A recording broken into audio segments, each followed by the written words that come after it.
Hi, it's Michelle from Honest and Truly, and today I'm here to talk about kitchen storage. Not so much about the food when I've cooked it, but about how I organize my kitchen and have everything stored and arranged just the way I want to.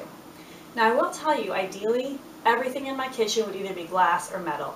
It's not, I'm not there yet, but I am working towards it. And the other piece of it is that a lot of my storage containers used to be made out of plastic for my food, and now I've repurposed some of them so it helps out even more.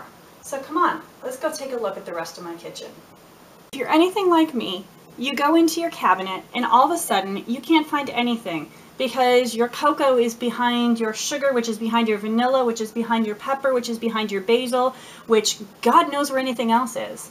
So what I did instead was kind of organize my spices and my foods by type. And then I put them in some of these storage containers that I used to have my food in that I no longer use for food. So this, for example, is a container, and it has all the stuff that I use for baking generally Italian kinds of things. So it has my parsley, it has my basil, it has my bay leaves, my salt, my pepper, my cornmeal, my pesto mix, and those kinds of things. And when I need it, I can simply pull it out and stick it right back. It keeps everything from getting lost without investing in a super expensive storage system. The same thing here. This is kind of my chocolate baking area.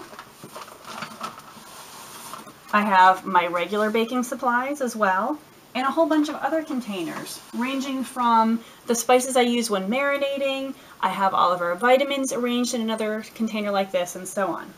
When it comes to other ingredients, like sugar and flour and powdered sugar and the like, I like having big containers. Ideally, they would all be like my sugar container here, which is a glass container and just has a nice lid that comes off and seals everything in so no bugs get in there. This is something that I picked up at IKEA a while ago, but it's hard to find big enough ones for everything I need. That's why I store my flour in a ginormous container like this. It's easily accessible, but it's also sealed so that it doesn't get dirty. It's something that is going to store very well, and so forth. One of my favorite other tools for storage is these OXO containers.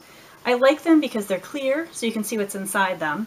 If I need to store them on the side, the lid's not going to come popping off, and they seal really nicely. Simply pop it open, it comes off. So I have everything in containers like this, which again, unfortunately they're plastic, they are BPA free, and I do like them.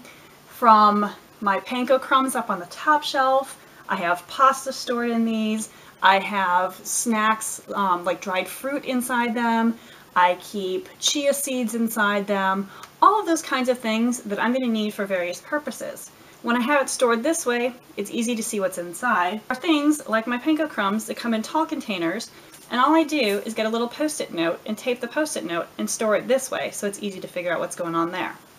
So all in all, I think I found a pretty good solution for my storage needs. It may not be the same for everything, but I picked up a few quick tips. So how about you? What are some of your storage hints and solutions? Leave me a comment below, and then go ahead, subscribe to my YouTube channel so you don't miss anything else.